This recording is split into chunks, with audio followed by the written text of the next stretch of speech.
धार्मिक स्टोरीज पर आज की कहानी है काल का इशारा। एक चतुर व्यक्ति को काल से बहुत डर लगता था। एक दिन उसे चतुराई सूझी और काल को अपना मित्र बना लिया। उसने अपने मित्र काल से कहा, मित्र, तुम किसी को भी नहीं छोड़ते हो, किसी दिन मुझे भी गाल में धर लोगे। काल ने कहा, ये मृत्यु लोक है, जो आया है उसे मरना ही है।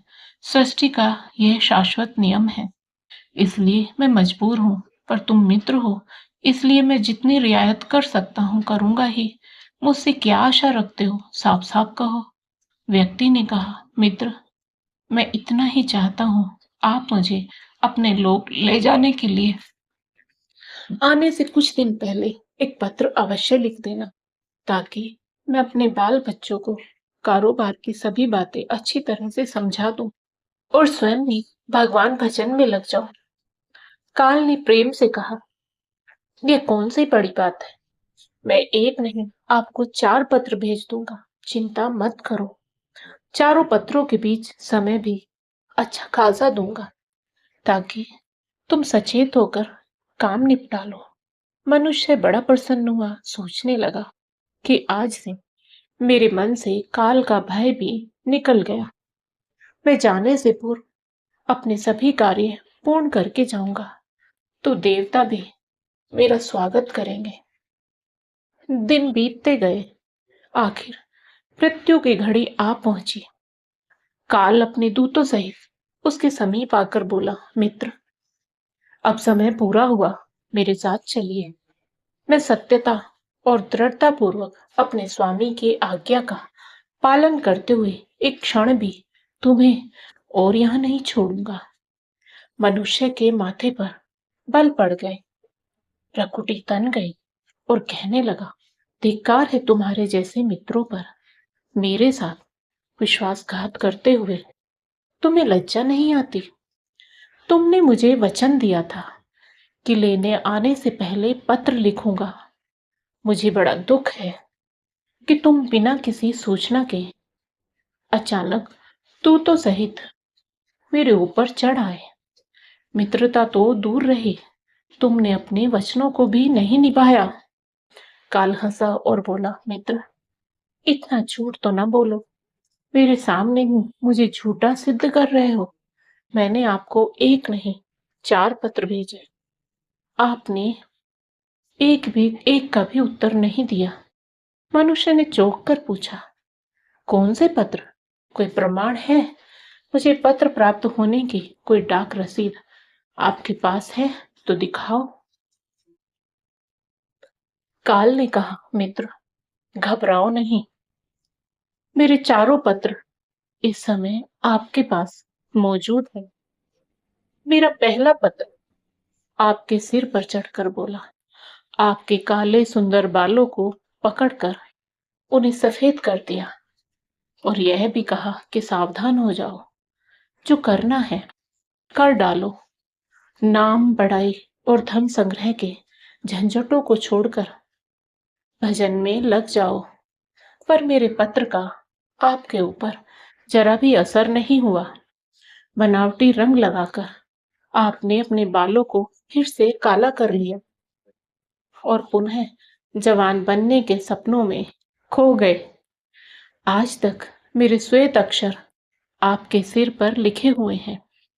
कुछ दिन बाद मैंने दूसरा पत्र आपके नेत्रों के प्रति भेजा।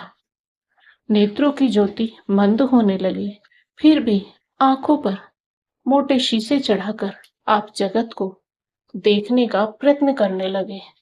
2 मिनट भी संसार की ओर से आंखें बंद करके ज्योति स्वरूप प्रभु का ध्यान मन में नहीं किया।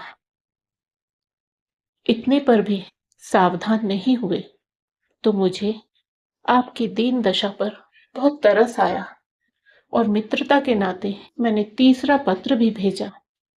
इस पत्र ने आपके दांतों को छुआ, हिलाया और तोड़ दिया। आपने इस पत्र का भी जवाब न दिया, बल्कि नकली दांत लगवाए और जबरदस्ती संसार के भौतिक पदार्थों का स्वाद लेने लगे। मुझे बहुत दुख हुआ कि मैं सदा इसके भले की सोचता हूँ और यह हर बार एक नया बनावटी रास्ता अपनाने को तैयार रहता है।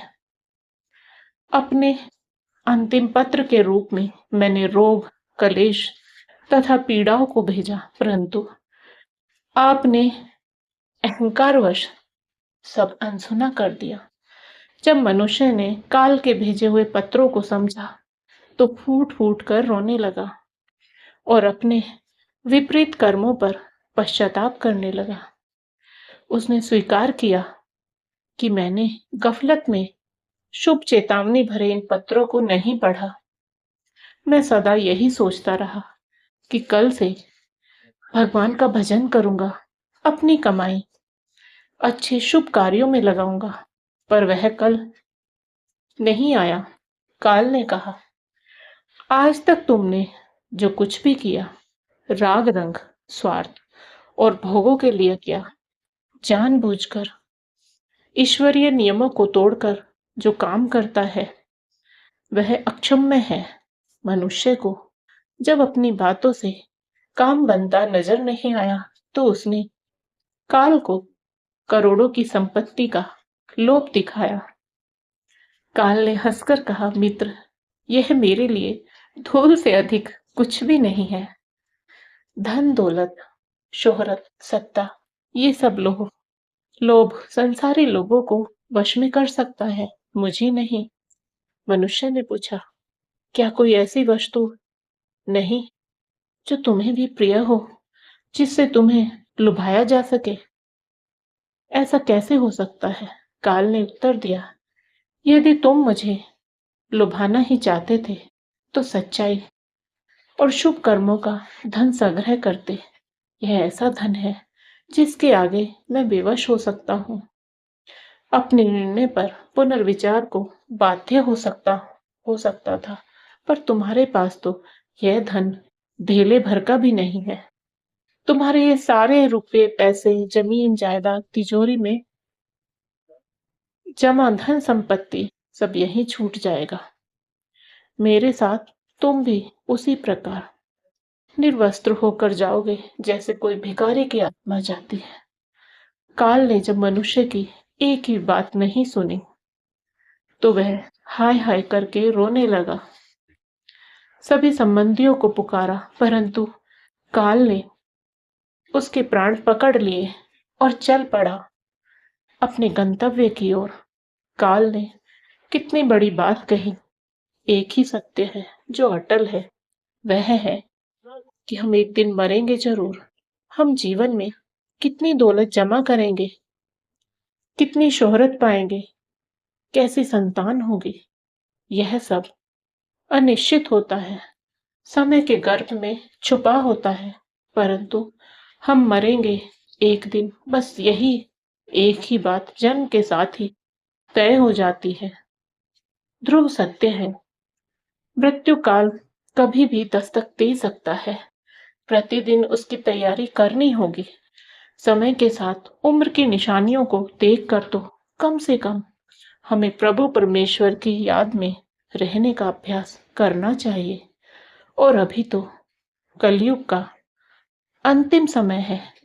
इसमें तो हर एक को, चाहे छोटा हो या बड़ा, सबको प्रभु परमेश्वर की याद में रहकर ही कर्म करने हैं।